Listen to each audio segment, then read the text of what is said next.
Hello అండి, welcome to film diary. Prime వీడియోలో Bujji Bairwa 2 episodes release అయ్యాయి.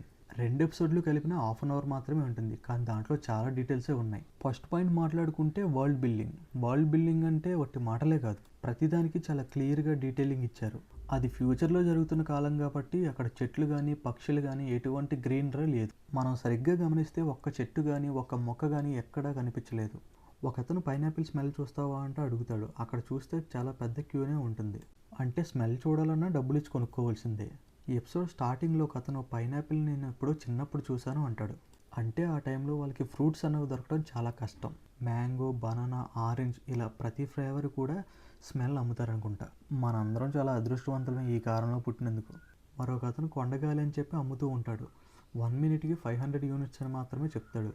అంటే అప్పటికి సరైన గాలి కూడా దొరకడం కష్టమే. స్వచ్ఛమైన గాలి ఎక్కడా దొరకదేమో బహుశా. మనం గమనిస్తే బ్రహ్మానందం ఇంకా ఒక ముసలతను ఇద్దరు కూడా ఆక్సిజన్ మాస్క్ పెట్టుకుని కనిపిస్తారు.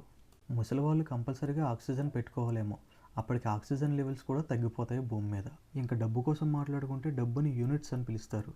యూనిట్స్ని చేతి నుంచి చేతికి ట్రాన్స్ఫర్ చేసుకుంటారు. మొత్తం కూడా డిజిటల్గానే జరుగుతుంది. చేతి నుంచి చేతికి అంటే వాళ్ళిద్దరి చేతుల నుంచి కాదు, వాళ్ళ చేతులకున్న డివైస్ నుంచి.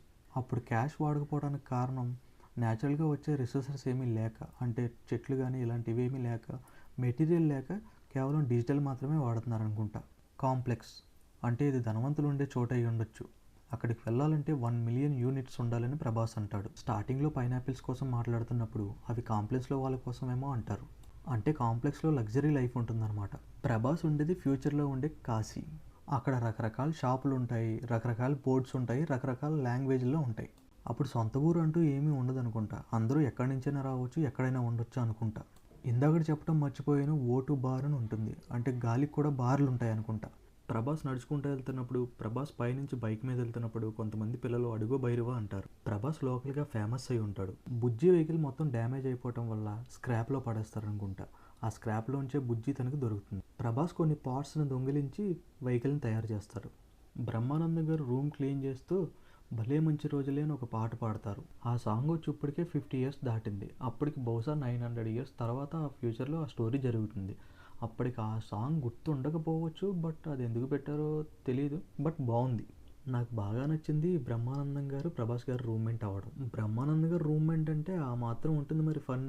మీ రూమ్మేట్ ఎలా అంటాడో ఒకసారి గుర్తు చేసుకోండి.